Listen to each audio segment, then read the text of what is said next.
अस्सलाम वालेकुम रहमतुल्लाहि वबरकातुहू। ये जो आज फेमिनिज्म का जो नारा लगा हुआ है, जो जिस पर लिबरल जो लोग हैं वो सोचते हैं कि ये है ना हमारा राइट्स है, और लोगों के कोई राइट्स है ही नहीं। अगर फेमिनिज्म नहीं होता तो लोगों को राइट्स मिलते ही नहीं, ऐसा उनका मानना है। और ये जो फितना खड़ा हुआ है आज फेमिनिज्म का, ये कहाँ से खड़ा हुआ है? फेमिनिज्म एक फितने के तौर पर हमारे सामने आया आज। जो अल्लाह के रसूल ने कहा था ना, दज्जाल फितने लेकर आएगा। दज्जाल तो आएगा, ये चीज़ बरहक है, लेकिन फितने उससे पहले ही आ चुके हैं। फितने किसकी शक्ल में हमें देखने को मिलते हैं? जैसे कि आज हम देखें लिबरलिज्म का, जो एक चोला पहन रखा है। एक दूसरा जो फितना है वो फेमिनिज्म है। लिबरल लोग जो आज फेमिनिज्म को अपना ये मान लो कि माबूद बनाए हुए हैं, जो औरतें जो घर से बाहर निकलना चाहती हैं, जिनको घर में घर एक ऐसा लग रहा है बाउंड्रेशन, उनको फेमिनिज्म उनका मसीहा है। फेमिनिज्म उनके लिए ऐसा है मसीहा कि फेमिनिज्म में हमें वो राइट दिए जा रहे हैं जो कि हमें ना तो हमारा रिलीजियस देता है, ना ही हमारे घर वाले देते हैं, ऐसा उनको लगता है। तो क्या फेमिनिज्म में वाकई रिलीजियस में अगर अपन देखें, हम लोग देखें, तो क्या उसमें बिल्कुल ही राइट नहीं है? अल्लाह ताला ने औरतों को कहीं भी कुरान में ऐसा नहीं है कि अल्लाह ताला ने औरतों का लेवल कम बताया हो। अल्लाह ताला ने कुरान में मर्दों को औरतों को बराबर ही बताया है। औरतों के लिए कहीं भी रेस्ट्रिक्शन नहीं लगाई है। और कुछ हुदूदें अल्लाह ताला ने तय की है, औरतों की अलग है, मर्दों की अलग है, वो भी उन्हीं के लिए है, उनके हक में बेहतर है। अल्लाह ताला फरमाते हैं, वो जो लोग नेक अमल करे, चाहे वो मर्द हो या औरत, और हो वो मोमिन, तो वो ज़रूर जन्नत में जाएंगे और उनके ऊपर ज़रा बराबर भी जुल्म नहीं होगा। तो यहाँ पे अल्लाह ताला ने ये नहीं फरमाया कि सिर्फ मर्द ही जन्नत में जाएंगे। यहाँ पे अल्लाह ताला ने औरतों का भी उन औरतों को भी खिताब किया है, औरतों से भी ये कहा है कि तुम भी जाओगी। इस्लाम में कहाँ पर रेस्ट्रिक्शन लगाई है? उस माँ के कदमों तले तो जन्नत ही रख दी ना अल्लाह ताला ने। तो और बीवी, वो भी एक औरत है। कुरान में अल्लाह ताला ने फरमाया है अपनी बीवियों से अच्छा बर्ताव करो। और अल्लाह ताला ने जो कुरान उनके ज़रिए हमारे तक आया है, उसमें औरतों को जो इज़्ज़त, जो मुकाम दिया है, वो शायद किसी और मज़हब में नहीं है। अब जो फेमिनिज्म की बात है जो इन्होंने बाजी ने बताई है, इन्होंने बताया है कि इस्लाम में सिर्फ शरीयत है, तो शरीयत में औरतों के भी हुकूक है, मर्द के भी हुकूक है। औरतों के किस किस मुकाम में कौन सा हकूक है? अगर वो माँ है तो क्या है, अगर वो बहन है तो क्या है, अगर वो बेटी है तो क्या है, और अगर वो बीवी है तो वो क्या है। लेकिन लिबरल फेमिनिज्म वालों ने इसको बिल्कुल ही उल्टा कर दिया है।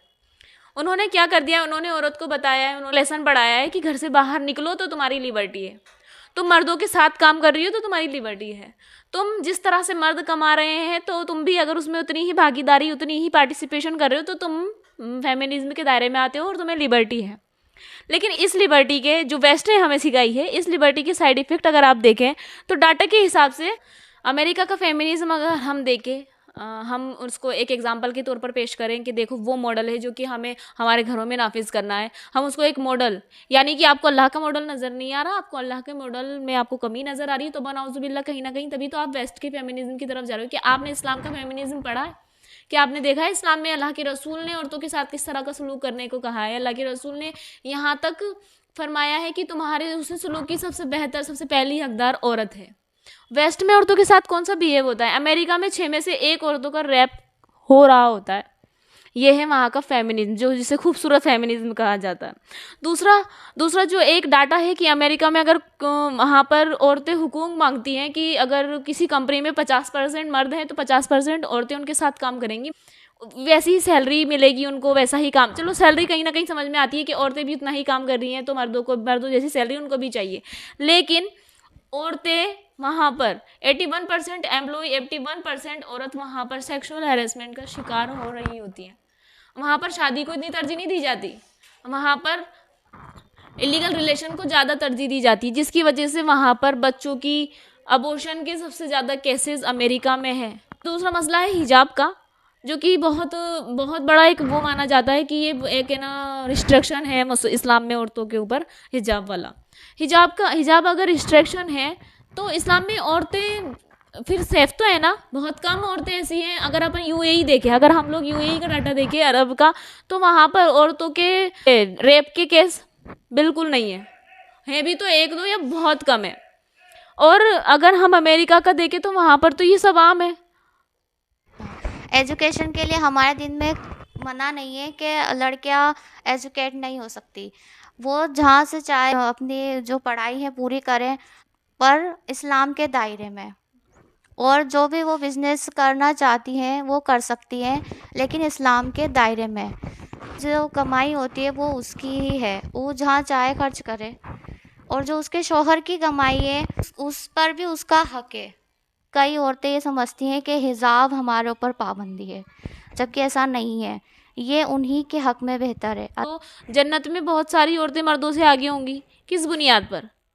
अगर वो आगे होंगी तो वो औरत हैं, लेकिन आगे हैं वहाँ पर, ये गौर करने की बात है। किसकी बुनियाद पर? अमल की बुनियाद पर, तकवे की बुनियाद पर। अल्लाह के रसूल की सीरत का आप मुताला करोगे, कुरान का आप मुताला करोगे, तब आपको पता लगेगा कि एक औरत होने के लिहाज से कुरान में क्या राइट्स है औरतों के लिए।